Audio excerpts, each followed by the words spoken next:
just like everybody else, I'm here to support the Second Amendment to the Constitution, and the right to keep and bear arms is guaranteed by the Virginia Constitution.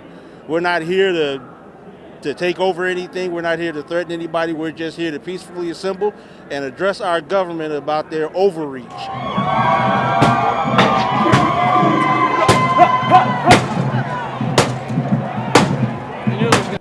So I feel like if the Constitution says that we have a Second Amendment right to bear and keep arms, we need to fight for that right. And I'm a Democrat.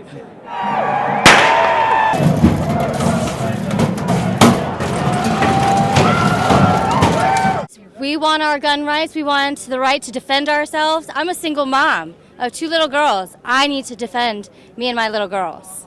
So don't take that right from me.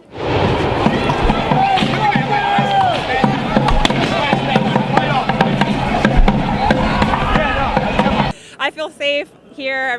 I see so many guns here, which is amazing. I mean, we're an open carry state. We're all, I'm sure many people here are also concealed carrying.